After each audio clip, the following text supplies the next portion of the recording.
La mayor guerra naval de la historia tuvo lugar en el Océano Pacífico durante la Segunda Guerra Mundial, donde el Imperio de Japón y Estados Unidos libraron la primera combinación de fuerzas aeronavales a un nivel geoestratégico profundo.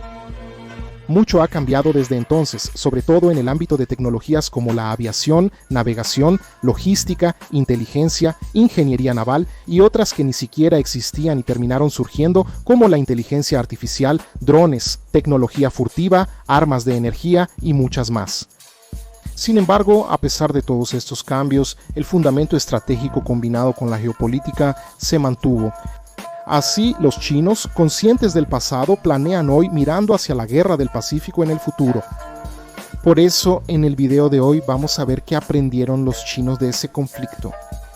Pero antes, no te olvides de suscribirte al canal, compartir el video con todos los que conoces y considerar la posibilidad de hacerte miembro del canal. No solo tendrás acceso anticipado a varios videos que aún no han salido para el público en general, sino que también tendrás acceso a transmisiones en vivo exclusivas y directas conmigo, participación en el grupo de Telegram y además podrás acceder a los cursos que estoy subiendo poco a poco para los miembros. Y lo más importante, claro, es que harás que yo siga trayendo contenido de geopolítica genuina para ustedes. Tu apoyo es fundamental para que yo continúe con este canal. Mi nombre es Geopolítica Mundial y este es el canal Geopolítica Mundial.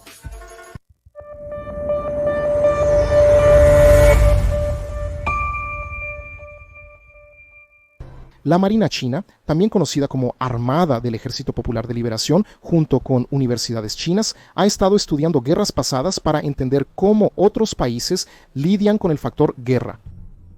Han estudiado cuidadosamente la Guerra de las Malvinas, la Guerra de Vietnam, intensamente la Guerra del Golfo y sin duda ahora el conflicto en Ucrania. Incluso retroceden bastante estudiando conflictos como la Primera Guerra Sino-Japonesa y la Primera Guerra Mundial, sobre todo en el ámbito marítimo, de donde han sacado lecciones importantes para mejorar su efectividad en caso de conflictos futuros.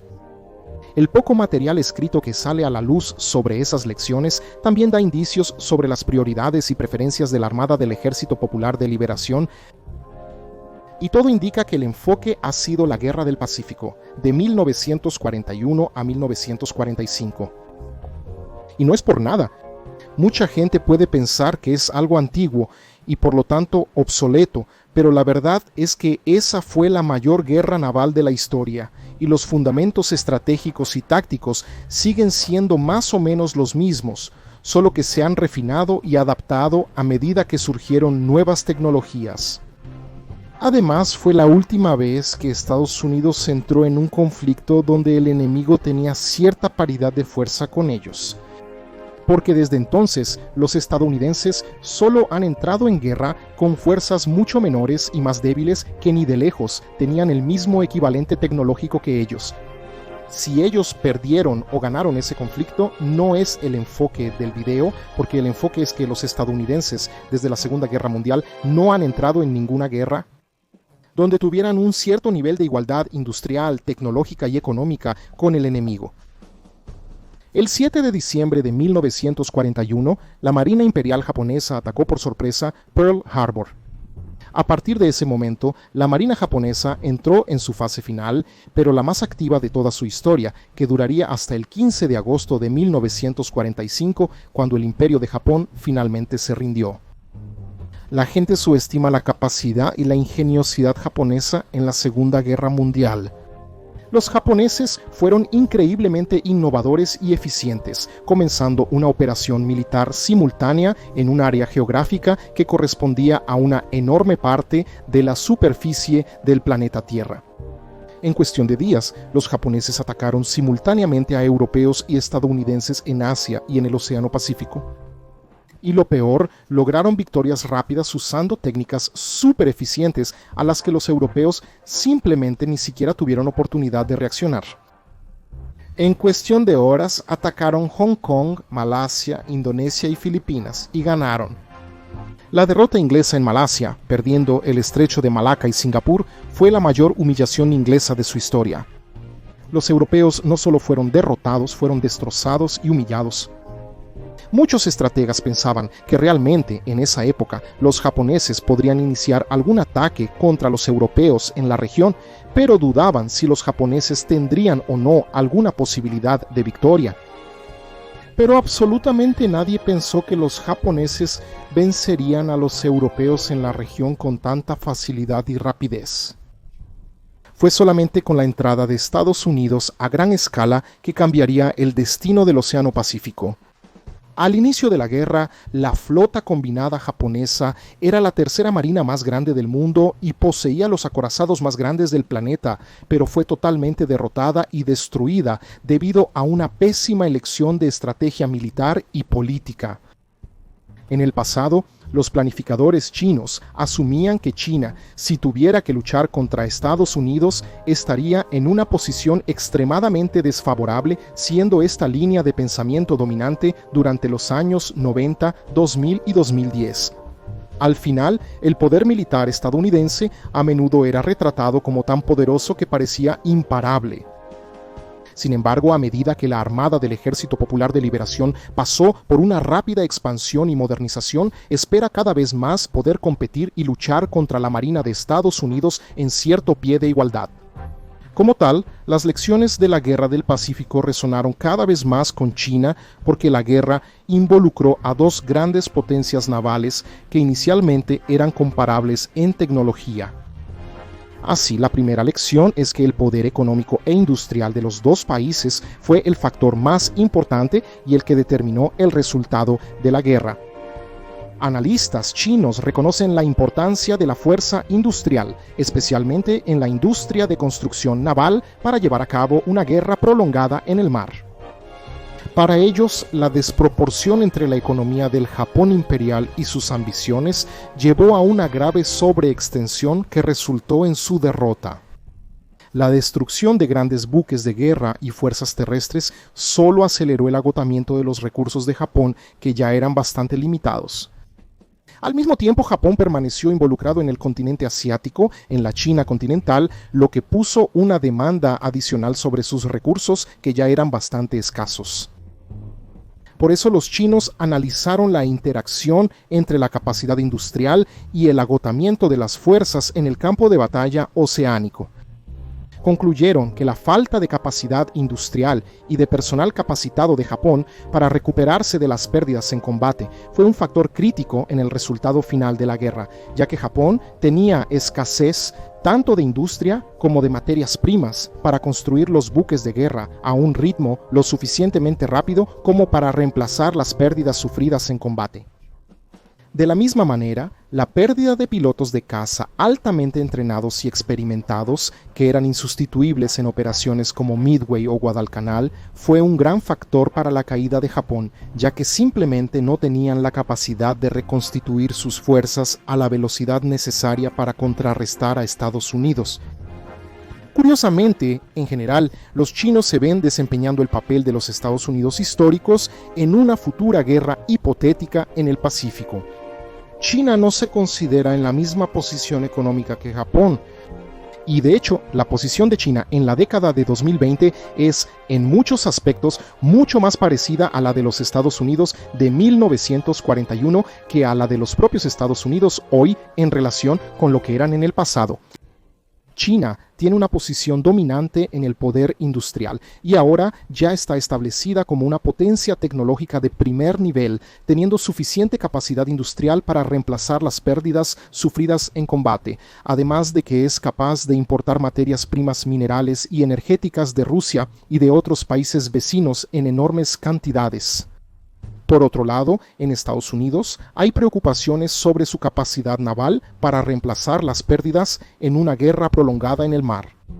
Los astilleros navales de Estados Unidos simplemente no producen buques de guerra tan rápido como los astilleros chinos. Con ese punto de vista, la estrategia china es entonces intentar infligir más pérdidas a la Marina de Estados Unidos de las que podrían reponer usando principalmente misiles de largo alcance, ataques submarinos y escaramuzas a pequeña escala con buques de guerra de superficie.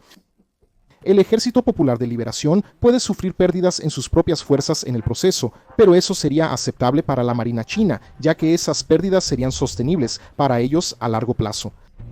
Así como mencioné que Rusia estaba compitiendo en una maratón contra Occidente, especialmente Europa, en otros videos, mientras que los occidentales estaban compitiendo en una carrera de 100 metros, los chinos también han demostrado apostar por la misma lógica, infligir daños que a largo plazo se vuelvan insostenibles para Estados Unidos. La capacidad de China para aumentar el desgaste y soportar pérdidas significa que Estados Unidos tendría dificultades para mantenerse a largo plazo en la guerra. En la visión de Pekín, la base industrial y la industria naval de Estados Unidos se han deteriorado a lo largo de los años debido a décadas de negligencia y mala gestión. Esto significa que hoy son las fuerzas de Estados Unidos las que enfrentan una verdadera limitación de recursos, tal como le sucedió a Japón en la Segunda Guerra Mundial. Por eso, así como Estados Unidos contuvo a Japón en aguas lejanas, creando una llamada periferia de defensa, China ahora se enfocaría en mantener a su adversario alejado del continente. Además, en la Guerra del Pacífico, ambos países fueron innovadores en el uso del poder aéreo basado en tierra y portaaviones para realizar ataques aéreos contra buques de guerra enemigos. Ahora China posee un arsenal de misiles balísticos antibuque basados en tierra y aeronaves para atacar buques de guerra enemigos, además de que cuenta con barcos de combate altamente modernos con un alcance cada vez mayor. Los militares chinos prestan especial atención al papel del poder aéreo basado en tierra en Midway.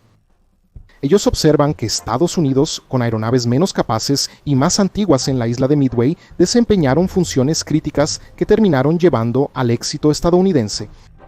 El reconocimiento de largo alcance mediante cazas y bombarderos proporcionó una pantalla de alerta temprana y detectó la flota japonesa que se acercaba, ganando un tiempo precioso para que la pequeña fuerza de defensa pudiera responder. Aunque las aeronaves lanzadas desde Midway eran en la práctica casi inútiles contra los portaaviones japoneses, al menos lograron distraer el tiempo suficiente a la flota japonesa para darles a los estadounidenses la oportunidad de asestar un golpe decisivo con la aviación de portaaviones. Otra batalla importante es la de Guadalcanal. Comentaristas chinos ven la captura estadounidense de Henderson y la exitosa defensa de ese aeródromo contra los contraataques japoneses como cruciales para la victoria en Guadalcanal. La disputa por el control del aeródromo fue el punto de inflexión de la campaña en la isla, con el ejército imperial japonés sufriendo pérdidas cada vez mayores y como consecuencia insostenibles. Las aeronaves estadounidenses lanzadas desde el aeródromo proporcionaron apoyo aéreo a las operaciones terrestres, defendieron contra los ataques aéreos japoneses, atacaron convoyes enemigos y además hundieron importantes buques de guerra japoneses. Por otro lado, debido a la distancia que separaba la base aérea de Habao del área operacional, las aeronaves japonesas no podían operar el tiempo suficiente ni en número suficiente para influir en el resultado de la batalla. Ya en la batalla de Okinawa, en 1945, el control de los aeropuertos basados en tierra fue de nuevo vital. La flota estadounidense invasora fue sometida a ataques pesados e implacables por aeronaves japonesas basadas en tierra, incluyendo los kamikazes. Al inicio de la campaña, las fuerzas de los Estados Unidos no lograron eliminar muchos aeródromos en Kyushu, exponiendo a la flota de los Estados Unidos a ataques aéreos constantes. Pero cuando los estadounidenses lograron capturar 2 aeródromos en Okinawa, entonces pudieron cambiar el curso de la batalla. En una gran guerra naval contra los Estados Unidos, China entonces emplearía el poder de fuego en forma de misiles de precisión lanzados desde el continente para incapacitar o hundir los barcos más importantes de la Marina de los Estados Unidos, sus portaaviones. Los cazas y bombarderos de largo alcance chinos, como el H-6J y el J-16, también tienen el alcance suficiente para enfrentarse a las flotas de los Estados Unidos lejos del continente chino. Los misiles chinos también pueden ser usados contra bases aéreas de los Estados Unidos en Asia y el Pacífico, dejándolas fuera de servicio por largos periodos y destruyendo aeronaves en tierra. El posicionamiento de un misil balístico de alcance intermedio Dongfeng 26 en China significa que incluso posiciones clave de los Estados Unidos, como Guam, no serían seguras para las operaciones aéreas de los estadounidenses. Con eso, si los chinos tuvieran éxito, podrían empujar el poder aéreo estadounidense cada vez más lejos del continente chino. Curiosamente, los autores chinos expresan una enorme admiración por la habilidad estadounidense en logística durante la Guerra del Pacífico.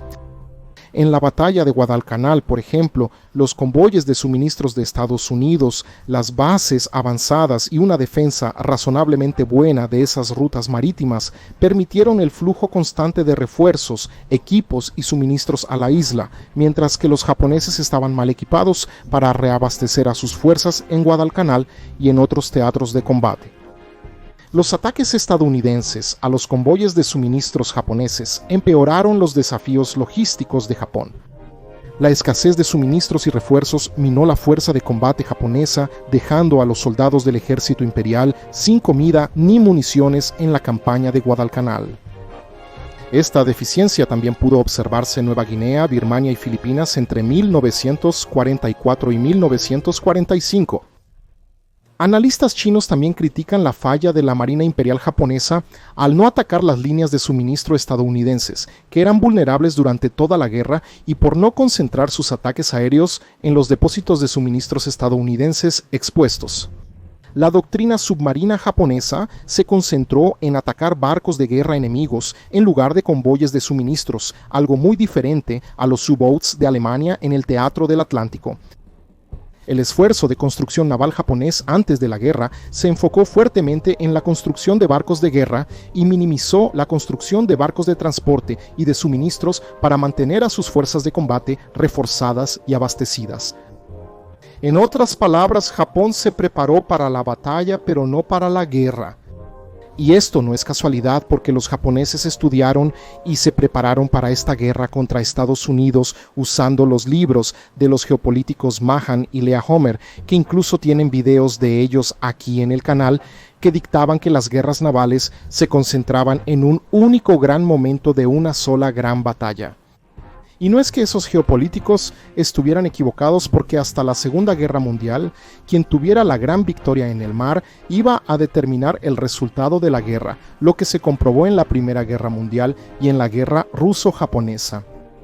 Pero en los años 40 la realidad de la guerra ya era otra, y una gran batalla que determinara toda la guerra ya estaba fuera de la realidad.